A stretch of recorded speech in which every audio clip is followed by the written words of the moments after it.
What's up, boys and girls in motion? Welcome back to the pod. Brian here with Tyler and Andrew. Tyler, we missed you last week. Today, we're diving into a spicy topic, one that's all the buzz right now: AI. And we're talking about how endurance athletes can use it to train smarter, recover better, and maybe even win a few more Strava crowns.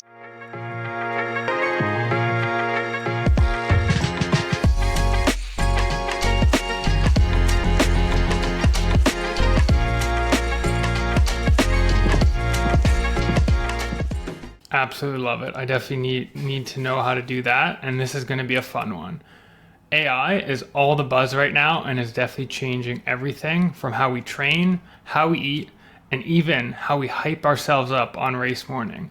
So whether you're prepping for a big marathon, grinding through that triathlon season, or trying to see how you can bounce back from that season-ending injury, we're going to share real ways how you can use AI to level up your training without breaking the bank. Very true. For me personally, I wanted a training plan that fits my wonky schedule, always driving around the world. So I asked Chat to build me one from scratch based on my crazy available days. And in seconds, it just spits something out and gives me a nice 12-week plan. And I could move things around it, ask it to do whatever I want, and it'll pump something out real easy. It's a game changer and a lifesaver. Let's dive into this one. Yeah, super. So the idea of this episode actually came from friend of the pod and super fast triathlete Carly Zanotta, because in her great interview with Coffee Cruisers and Chloe, she was talking about how she was using AI kind of at a very high level, about how she uses AI to kind of help her, guide her, coach her, and all sorts of things in her training. And I mean, she's going out to pretty much any triathlon nowadays and winning the whole thing, or competing with pros and getting pretty close to a podium spot. And the first point that we want to dive into is AI as your training coach. Training coaches can be expensive. They definitely still have a place, like real people to connect with and coach you. But if you've never had a coach or you want to dip your toe in the water, AI is a great alternative to signing up and paying money for a coach. So yeah, let's dive in. I think the big one is like ChatGPT, but of course, there's other different AI systems out there, other generative AI tools. But as a coach, what can it provide? Yeah, I think as just kind of a base level, ChatGPT and just kind of AI tools in general, I think are pretty good at spitting out kind of training plans, basic training plans, whether that's you're doing a single sport and you can kind of say, here's my general schedule, and the ability to kind of work it around things that you already have in your life, whether you have a preference on, a Saturday long run, Sunday long run. And this is actually where I think it does pretty good, is when you're trying to combine multiple sports, like training for a triathlon, or you're trying to prioritize one over the other. You can kind of spit it a bunch of variables, and then it can spit out a custom training plan, so that, because maybe for you, using one of the off-the-shelf training plans like FitSinger, or I'm sure there's some comparables for triathlon, maybe it just doesn't work for the way you like training, your time availability. So ChatGPT is really good at customizing those training plans for what you have going on in your life. Yeah, exactly. And I think at the end of the day, it just takes mixes and matches of a bunch of different training plans and puts it to what you either the variables you give it or the restrictions. And I guess going back a few years ago when I was doing this myself, being the CTO, I guess I was doing my own little chat GBTing, because what I was doing was taking 2 or 3 different plans off the internet, free plans, and trying to it to my schedule. And I'm a big fan of Excel. I'm a big Excel man. So I would, just take, like I was saying, 18-week plan here, a 32-week plan here, like we were talking about, different sports, even looking at just running, then just cycling, and trying to mash up my own. And I guess it would take me, honestly, like days, even weeks, to finalize a full plan. And when ChatGPT could basically take all that info, it's done it a million times probably by now, and it just takes that info and just spits you out a nice plan just the way you want it.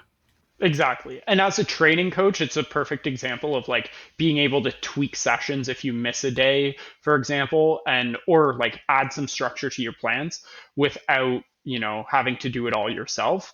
When I started my marathon training plan this year, I just pulled Fitzinger kind of like base with a few like just shifting some of the days. And then I brought that sheet into ChatGPT, basically told it like, hey, I have like these 4 days that I'm not going to be available. Like there's a wedding. The day after each wedding, I need the workout to be way easier.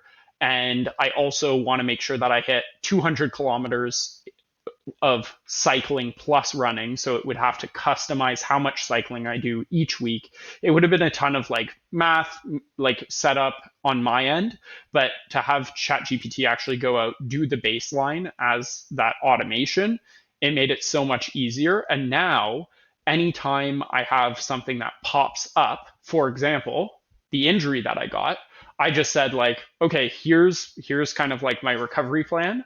What can I do to shift my plan so that I'm like not losing too much based off my goals and the limitations that I have now. So it was like, do X, Y, and Z things, and then dip your toe in the water instead of like going and first thing doing a 10K because that's what was scheduled originally.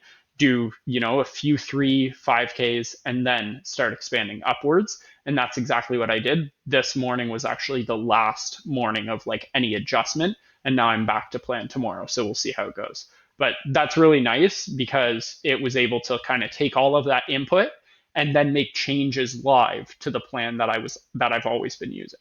Yeah, I like that. And I think kind of taking it one step further, and I know Coach Garmin, I believe, does this, is that instead of kind of these built-in AI tools on different platforms, instead of just saying, oh, I am injured, how do I adjust? It actually takes all of your past kind of workouts and your performance on a workout. For example, you had a big session yesterday, and it will feed that into your training schedule if you're going kind of all through a certain app. There's many platforms that do this, and then it will actually kind of slightly modify or maybe add an extra recovery day or something like that. So I think that's kind of the next level, where it's kind of like always continuously taking all of the data that you're already tracking on your wearables and kind of just feeding that directly into your training plan to make sure that you can really hit those key sessions and be ready for them. That's really cool. I didn't know that about Garmin, and that actually is like far smarter than, for example, what like the Strava Premium offers in terms of its Gen AI insights. It basically just reads the activity name and then gives you like a few extra stats. So like Strava Premium's Gen AI, we'll call it like feedback, is pretty poor, but there's other tools that are also built to do this as well. I think Athletica is one, but that's a big plus for Garmin. I didn't know it had that. Right, I gotta dig into this now. I guess that's what I'm gonna be doing all night. Yeah, Ian. So Ian and I have lots of conversations about Coach Garmin that's trying to push out Coach Runnerman Andy, and Right. he's on a kind of a Garmin plan, and that as he does the workouts, it will kind of modify his week as he goes based on kind of what he does. Like if it says he has a rest day, but then he ends up going on a bike ride, then it will kind of be like, then it will try to push other workouts to accommodate for the strain he got. So it's Oh yeah, so it works on the strain. Yeah, if that you're makes not sense. like really set to like something very specific, it's kind of nice for like a kind of a general plan of being aware of that stuff. I'll have to look at that because I'm wondering, how does it know your plan? You have to plug something in. It does have a predefined plan. Okay. So I for this one specifically, I don't know if you could just put in your own or if it needs to be something Garmin based. Interesting. 100% sure. Yeah, that is cool. So obviously there's a lot of tools, like there's like the chat kind of windows and then new tools that are integrated into existing technologies like your wearables, both super good for interacting, adjusting, generating training plans. I think what's also cool is AI can help with recovery and performance too. I was, like I said, injured. One of the first things that I did was explained exactly what I was feeling, what kind of workout, and exactly where I felt this pain.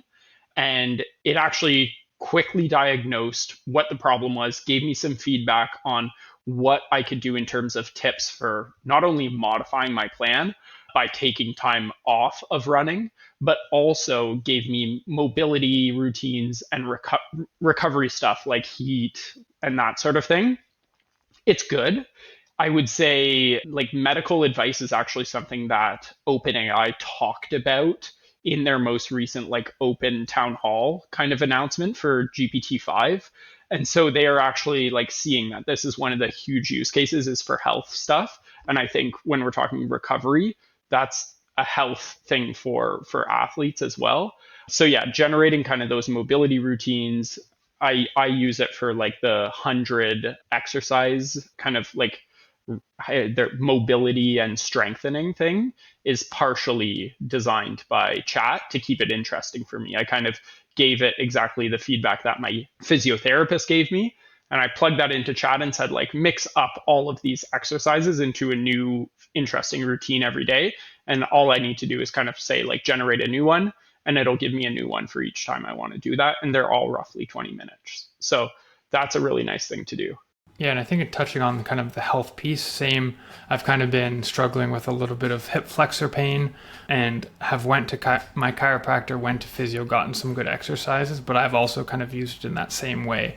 I kind of had some base exercises and then kind of fed that in as a base. So I gave it some good context to really narrow in exactly what my physio told me that I should be strengthening. And then it kind of gave me more kind of options and different types of routines, and helped me kind of slot it into my days that I found kind of super useful, where I didn't need to keep going back to the physio. I kind of went 2 times, and then I was able to kind of build out that routine a little bit more as I was working through that. I like that. So you're using it kind of like as a support and not just hey, blind, give me this because of that. You know, you guys have obviously an expert, let's call it, diagnose or give you those first couple sessions, and then you ask that for, let's call it, additional ideas or implementations of those different exercises. That's a good call. I should do that. Because these tools like can hallucinate. Like they're not 100% accurate all of the time. You can't trust everything they say. So it's always worth gut checking and, like you say, professional all the way. Everything that chat did in terms of like giving me recovery tips was pretty like generic out of the box, but good things to do for the symptoms that I had. But nothing beat getting on the massage table and having somebody actually like work through that injury.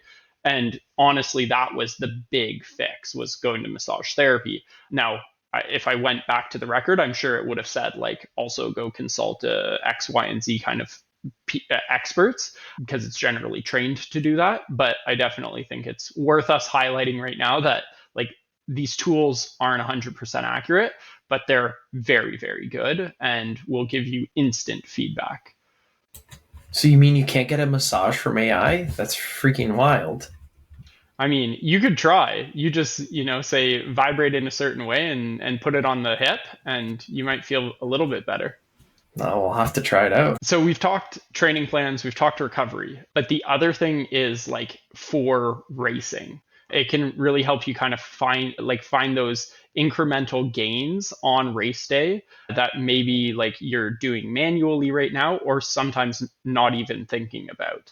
I know the one interesting idea that was brought up to me was actually looking at like how can you adjust pacing plans based off course profiles for like cycling and running events. So like an example for cycling would be if you have a certain profile and a certain FTP, and like I mean profile by elevation, where are the best spots to actually be putting out those big power, those big attacks, and kind of like using the tool for strategy, because it can help you prepare by saying stuff like, the punchers are going to probably attack here, so maybe this is a good place to hold on, but because you're maybe a light rider, it's a good idea to attack up this hill that's longer than 5 minutes at a certain percentage. And so getting some of those really good tips, if you don't have, a coach that you're talking about this stuff with, it's a really good spot to kind of tailor those race.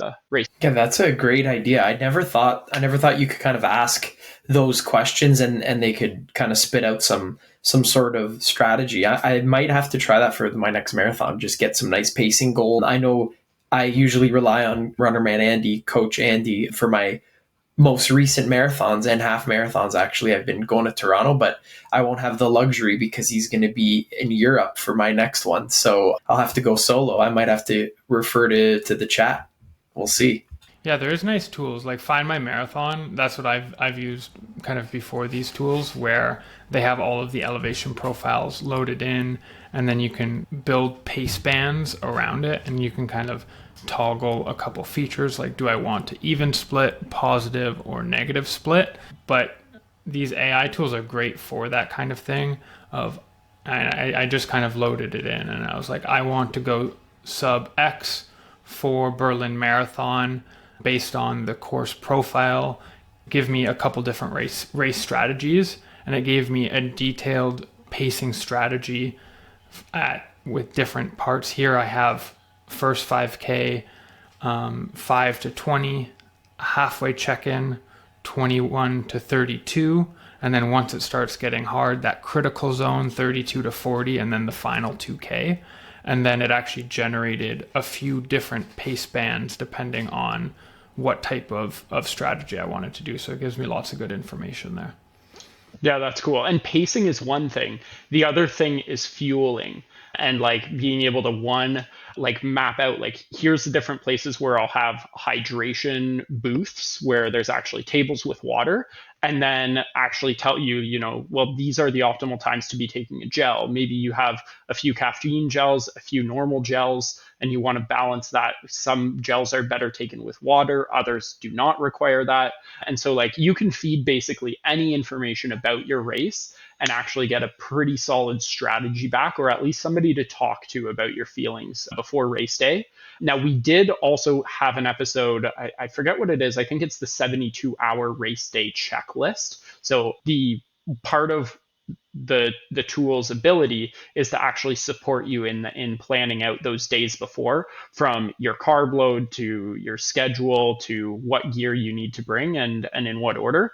So all of that can be done around race day with an AI. Yeah, and I think moving on, kind of the next kind of use case for AI is using AI as your own personal sports psychologist, someone that is there in your corner as kind of a sounding board for all of your concerns, your little niggles as you go into race day, and is really just that assistant that is there to kind of up your mental game as you gear toward these races. I know kind of one big thing is like kind of some journaling prompts of kind of like little things that you want to kind of reflect on things, or if there's kind of certain things you're trying to focus on, kind of using that as a tool for that purpose of reflection of these workouts. How did it go? How did you feel? Fueling that kind of things, I think is a pretty big use case of kind of this nice sounding board where it can be asking you questions. Have you guys ever used it for anything like that? Yeah, so like as a sports psychologist tool, like to me, that's something that's a little less accessible than maybe a coach might be. So as a sports psychologist tool, I developed in my like login of ChatGPT an actual GPT, because you can kind of like build these things with a specific prompt so that it acts a certain way. And what I basically said was like, I fed it like, you are a sports psychologist. Your goal is to help me succeed in reaching my goals while also managing my expectations. And I found some stuff on the internet about like proper, like, what would make successful coaching, positive reinforcement, that sort of thing. And I use that on my day to day, like even after a tough workout, I might just like type in there, give it some things that I'm feeling. Like, for example, when I was failing all of those marathon pace workouts, it was sort of giving me some of the similar feedback that we were talking about in the pod of like, this is the summer. It's to be expected that these paces feel hard, when you're on tired legs, that sort of thing. And then like gave me actionable things to like think about during my next run, take a few strides with a smile on your face to boost those endorphins, make sure that you're enjoying the pain, those sorts of things, and gave me ideas into like, yeah, kind of like how I can better prepare for those sessions next time. So I think from the sports psychology angle, it's maybe something that isn't as practiced as like having a training plan. I think most people who take take endurance sports seriously have some sort of training plan going into race day, but I would doubt that most people are, reflecting as much as they could be with a tool like this that's free and accessible to use. Yeah, that's a great point. I've never actually thought of that and never thought of even using it as that sports psychologist piece of framework, I guess you could call it. And actually, I think I might try it for the upcoming, this fall race season of mine. Yeah, and even just to get some of those tips for like what to do during the race when it gets hard, because these tools are referencing everything that's available on the web, right? And so any kind of research, any kind of forums that have talked about this stuff, that's where it's learned its tips from. So the things that like actual sports psychologists were trained on are being referenced by these. Again, not 100% perfect, but definitely incrementally better than. Now, one question I have about on the sports psychologist piece, I know using these type of AI tools in general for like idea generation or kind of using it as a sounding board in that sense, sometimes they can be a little bit like, oh, that's such an amazing idea. No one has ever thought of that ever before, and are kind of like way too in your corner, and you're like, okay, calm down. Like, I actually want like good feedback. Like, I want you to kind of push against me a little bit. Have you found that using it as a sports psychologist and kind of any way to combat that where it's kind of a little give and take? So not for the sports psychologist, but this is something that's very topical is like, yeah, they reflect back to you so that you have a great experience. And it basically they have a high level of agreeability. And actually at work, we have the equivalent of custom GPTs. We use something different than ChatGPT, but we've built into the prompts for those specifically trained and like prompted models to have a certain level of disagreeability, or to like make sure that it challenges the status quo or our way of thinking. Think about the blind spots in the way that I'm communicating and that sort of thing. So actually prompting the GPT instance with those sorts of instructions is the best way around that. You tell it once and you tell it to, kind of behave and try to be a little bit more your opponent than just your best friend and cheerleader. Well, I mean, I like that. But I guess you could just be like, hey, don't be nice so much. Exactly. You got to crack the whip a little bit. Tell it that you love negative reinforcement and it'll start calling you a dirty dog. Oh, I like that. I'm going to have to try it. Dirty glizzy.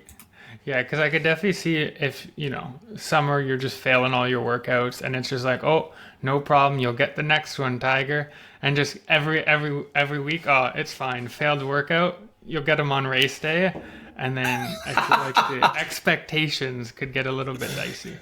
I mean, everyone deserves a medal. Everybody gets a participation medal at all the events I go to. So you're right.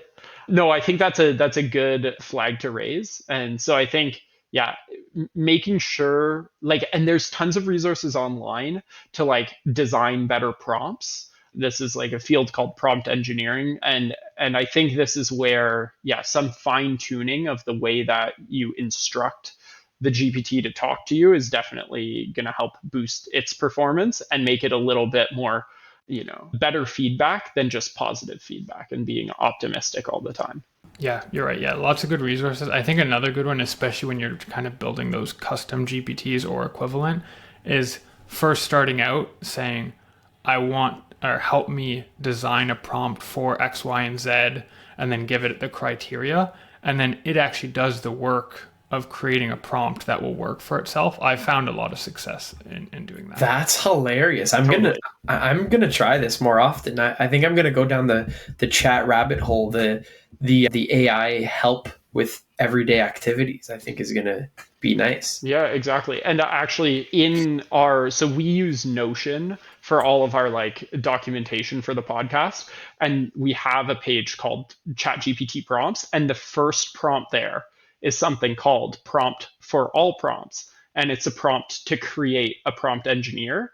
And its goal is literally to craft the best possible prompt. And it gives it instructions like ask me more questions before giving me that final prompt and that sort of thing.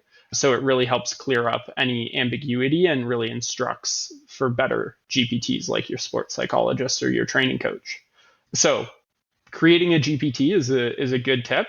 So that covers the training plans, your AI as a coach, also AI as a sports psychologist. And I think the other big thing is outside of the mental and the training plan is nutrition for all of us athletes. And I don't personally have a nutritionist. I don't know if either of you do, but it's definitely a blind spot that ChatGPT has helped out with some of my stuff, especially for hydration and that sort of thing, and creating just like that proper fueling plan for those big weeks. Yeah, 100%. I think getting into those big training weeks, big training blocks, I think one of the things, if you're not ahead of it, is staying up on kind of what do I need in my pantry, in my fridge to help fuel all of these big workouts. And I know that's something that kind of I struggle with sometimes, is that I'm not thinking about it, then I'm doing these monster weekends, and then I come home. And as soon as I come home, if something's not made and prepped and ready, I'm just eating anything in the house because I Boom, just straight to the calories. candy jar. But yeah, exactly. Straight to the candy jar. Yeah, you know. So I think having a tool, a sidekick to help with that process to kind of keep you organized without it being this big task is definitely a big advantage in the weekly plan. Yeah, and I kind of tease this, but the carb load, when you're preparing for that race, instructing, like saying, AI, you're my nutritionist for race week. I want a carb load. I want this many grams of carbs. I only want to go to the grocery store one time. And I don't just want candy and syrup. So give me a nice thing leading into race day. It's got to be a little bit less fiber, whatever other instructions you have. And it will build you that grocery list just to go out buy so you can start golfing it down. That's a good one for you, Ty. Yeah, I was going to say, literally one of my most stressful moments of the week is getting to that grocery store and trying not to just buy candy and syrup, because that's the easy way. Candy, syrup, and baguettes, you're good to go. I live by the two C's, Coke and candy, so it's nice and easy to get to. But I might have to try a ChatGPT prompt for the next one. The three C's, Coke, candy, ChatGPT. Oh, for frigs. Yeah, I didn't even have the third C with me. There you go. Now I'm ready. Exactly. And one interesting thing is like for recipes and that sort of thing. So like our electrolyte mix that I experiment with, I'm using ChatGPT to do like conversions of like grams to cups or whatever it might be, that sort of thing. Yeah. So that's super handy. Also, when it comes to like fueling, like, hey, I'm going out for this brick. So I'm going to be on the bike where I can consume X, Y, and Z, and then I'm running for an hour. How many grams of carbs should I have? How should I set that up? Like, what's the best way? And so that sort of stuff is really, really helpful. And actually, at the beginning of my training block, I don't know if you guys can see it, but I've got 2 boxes of cis gels. And the reason I came to, that's how many I need, is because I threw my training plan in. I said, every run over 20K, I want 1 gel per 40 minutes. And it said, this is exactly how many gels you need throughout your whole training block. Boom, went out, bought them. That's crazy. You know what I do? What do you do? I ask Andy, when do I need more gels? And he just buys them. I mean, that's nice. That's Chat Andy, baby. That's Chat Andy. Oh yeah. I get a nice delivery from the feed, and it's basically here at my doorstep. I gotta just drive a few hours, and I get it. AI Andy intelligence, baby. That is actually perfect. I love it. The other thing is just like we said, like conversion, but also trying new recipes. So we were talking about DIY recipes. And one of the things we mentioned was I was going to try to make rice cakes.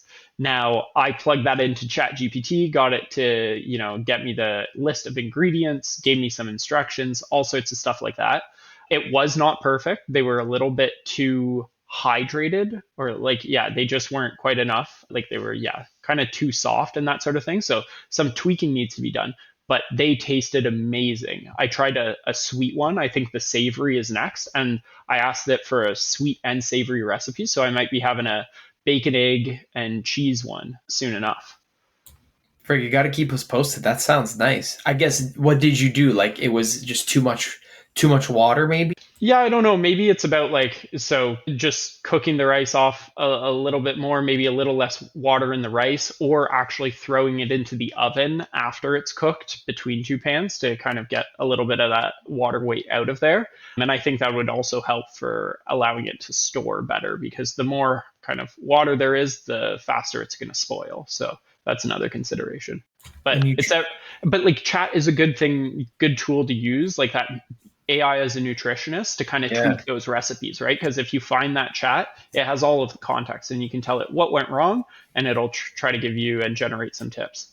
And I think the reason that people avoid doing these things is because they don't know, where to start or where to get the recipe or even the measurements. So literally using AI will help you put the thought out of it. You just follow literally the instructions and the help on the conversions, and bing bang boom, you're good to go. Yeah, and it's so like it doesn't get offended for feedback, right? And it's not like a recipe online that you find and then you don't love everything about it, but you don't know what to tweak to fix it.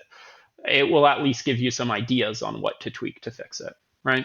So I think it's definitely Great idea. helpful as a nutritionist, or at least as like a support in the kitchen is nice. Yeah, for sure. I think the last thing, and because we're speaking of nutrition, I think those specific macros for foods, I think is really good. I'm someone that I don't have never loved going to the gym or kind of that kind of stuff where I was tracking my macros closely. It's not something I love doing, or that I'm super aware of, like how many carbs, how much protein. But as I kind of take my recovery more seriously, I definitely want to up my protein and kind of be super mindful about that after workout protein. So that's actually something I've been kind of using it for, is like give me kind of tips and tricks on how to get an adequate amount of protein through the day and post workout based on my weight as an endurance athlete. And it kind of gives me different ideas on how to do that and kind of the amount that I need to be having, which was something I wasn't super good at before. Oh, true. That's the only reason I got cottage cheese in the fridge right now, is because ChatGPT told me cottage cheese for the protein. That's what I used to eat, and then I got friggin' lactose intolerant. But that was my number one thing, was cottage cheese by the It's the perfect snack. Okay, so we've talked about kind of three tools, or like three ways to use AI, but the one thing that I just want to hammer in on is like you can build any of these as like AI, like custom AIs, where you give it an initial prompt, it'll live in the left-hand banner of whatever, if you're using, yeah, ChatGPT, Gemini, Claude, whatever provider.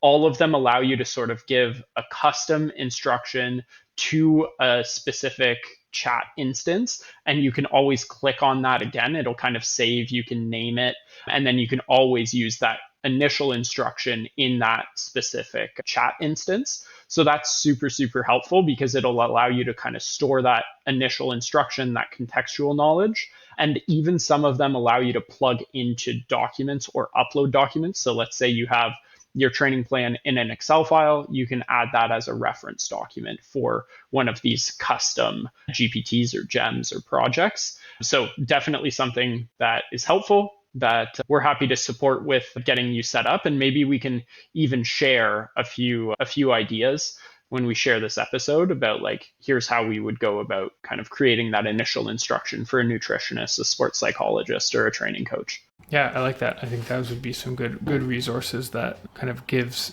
people the bug of like kind of an idea of what it can do. Because I think, yeah, at the beginning it's hard to, if you haven't used these tools too much, it's kind of hard to what they're able to do. But then once you get used to using them in this way, they're pretty powerful of what they can do. Yeah, I gotta be honest, the CTO, I am just on the cusp of learning some of these things. So firsthand knowledge, I don't have much of it, but I just do a bit of research, try it out, do a bit of research, try something else out. And then like you're saying, if you, at first you're not used to it, but then it gets, once you start wrapping your head around it, it gets a lot easier and less daunting too. So do you think you're leaving gains on the table because you're not using AI? Literally after this episode, I think so. I literally during this episode, I was searching up prompts for my own GBTs already. So I think I'm going to be a nightly researcher for the next couple of weeks and trying to maximize some of these fall gains, because I'm looking for a PR now. Yeah, and I know you've used it a little bit, but it definitely, like, the more that you start using it, the more you get good feedback and a positive experience with it, and then the more you'll kind of like continue to plug into it.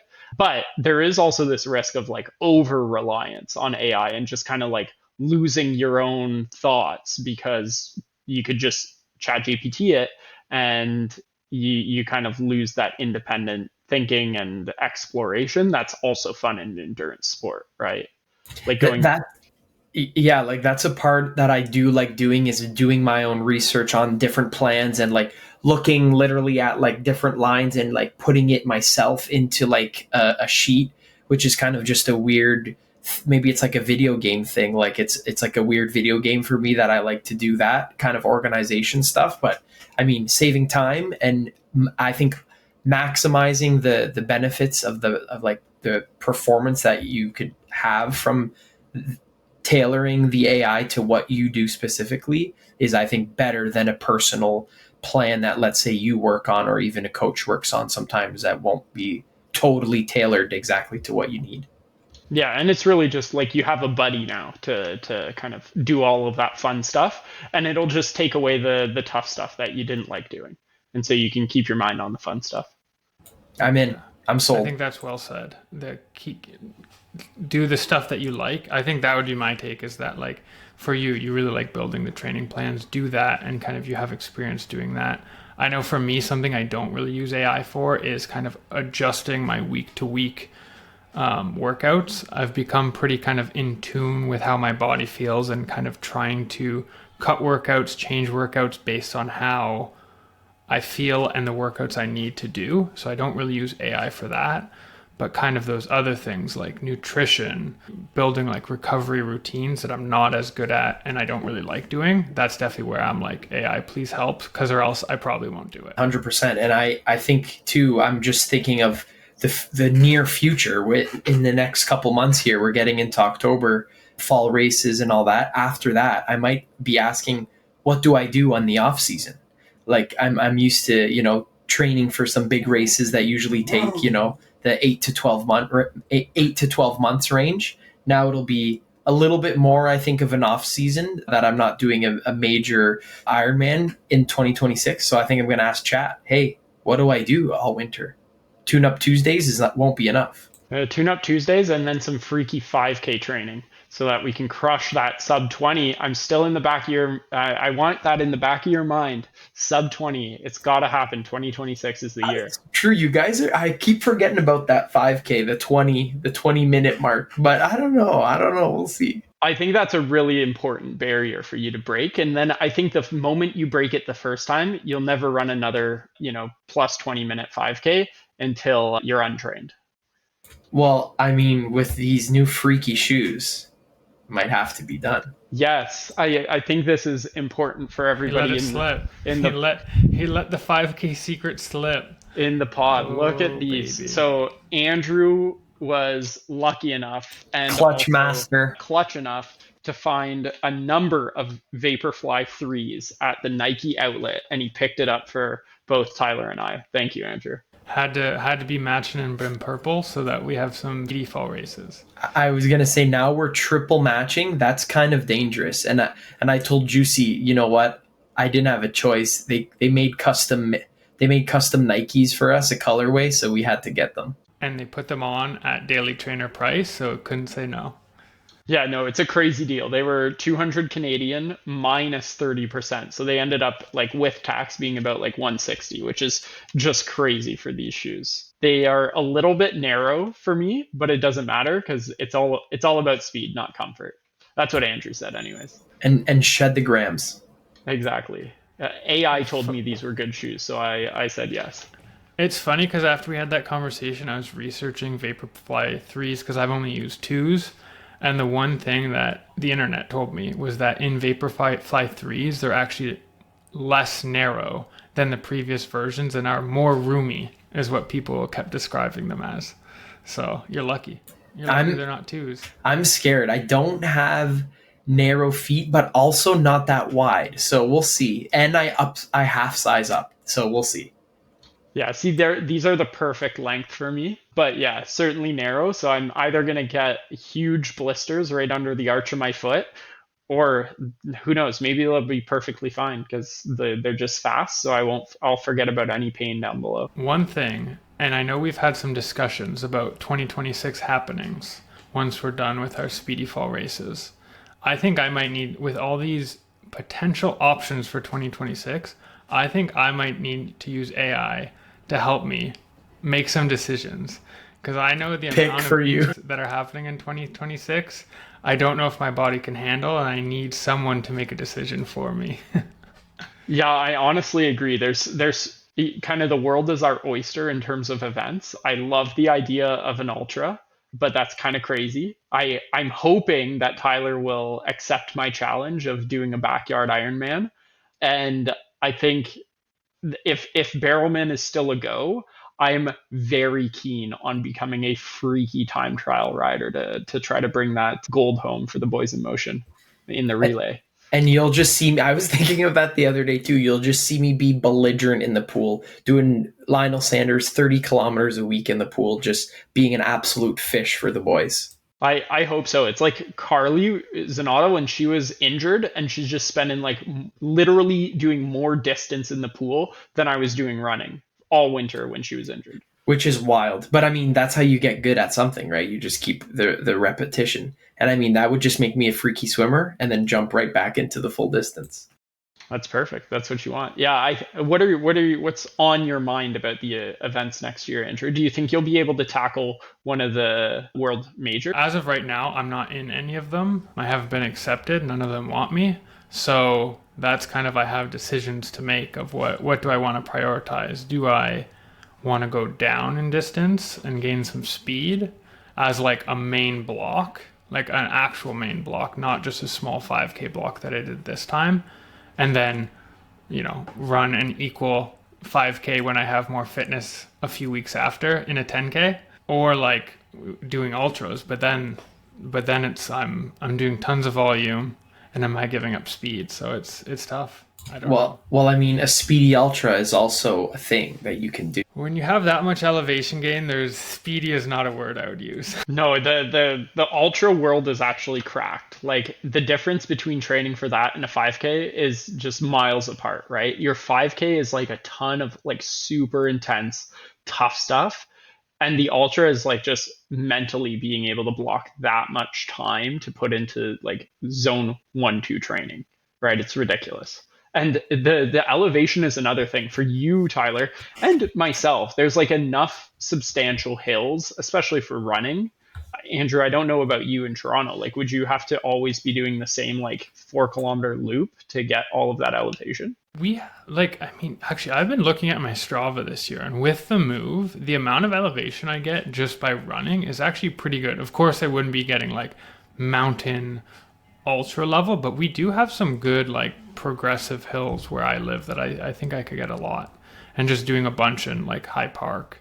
But I think I might have to pull out the treadmill on incline if I want to do like a serious session where I'm just like cooking myself. True. That's literally what I'm scared about is the friggin' the elevation, and it's totally different than road running, which is kind of also cool to take on that challenge. Is we've been road running for years. I do maybe 2% of my runs trail running over the year, so I think focusing on trail running is a totally different beast. It's kind of like open water swimming versus pool water. It's nice. It's nice to do, but it's totally different. Yeah, it is spooky. If you've ever done any like open water swimming, the first time you go out, if you're not like mentally prepared for being like in the void, basically, it can haunt you a bit. I think there's a difference between like actually properly training to perform well at the ultra versus just like going out and doing it. And that's maybe more where my mind is at. If I signed up for the ultra, it wouldn't be to like compete in the ultra. It would be just to like have the base fitness to be able to do the ultra, whether it's fast or slow doesn't matter. It's really the feat of like accomplishing it. And I would still be training for something maybe faster, like the 10K. I could see myself wanting to blast like 10K, 5K kind of distances. Yeah, I think that's kind of the route I might be looking at too, is doing that ultra as a fun race with friends, because there's literally already maybe 8 or 9 people that I know in Ottawa signed up for it. So big fun race, I think that could be, but also intermediately trying to get faster and maybe a speedy triathlon on top of the probably the relay barrelman. So we'll see. Yeah, well, I mean, I think before we close it out, just big shout out to the QMT crew for even putting this crazy idea in our head. Because before that idea, we were all road boys and just wanted to go fast, and now we're having these crazy thoughts. The So bug is he's in my ear. The boys are in my ear almost daily here in Ottawa. I see them in person, and they are in my ear daily. I Oh, keep giving geez. more excuses. Well, I'm coming up to Ottawa September 22nd, the week of September 22nd. So who knows? You might just get a registration out of both of us. We might get a At, triple registration. yeah, Beyond the Pale after OCRC. That might be sign up o'clock. Be a little woozy after 5K. I don't know what's That's gonna what happen. happens. That's when most race signups happen. Is one and a half beers in, and everybody's got their phone out, spending some money. It's gonna be spooky. That is very spooky. That's a spooky commitment. Okay, well that is fantastic. That's everything for today's episode. I hope you picked up a few good ideas about AI and how it can help you do some of the heavy lifting for your training without turning yourself into a robot. And keep an eye out. We'll let you know what we end up signing up for 2026, because I'm sure we'll have an episode all about our race schedules. And if you're using AI tools like ChatGPT, Claude, or Gemini, and you have some prompts that you really like, send us your best hacks, tag us on Instagram, or join the Boys in Motion Strava Club, and let's talk training and your custom prompts. And just another weekly reminder: we're not sports scientists or AI engineers. I'm almost an engineer, but not an AI engineer. We're just out here experimenting and having some fun with the tools that we have readily available at our disposal. Always do your own research, possibly with AI, and consult the pros for your personalized advice. That's perfect. Remember to share this episode with a friend so you can help us, continue to grow the pod and continue to grow people in sport. And always remember, whether it's tech, training, or tempo runs, consistency is king. Keep showing up, and we'll see you on the roads or the trails.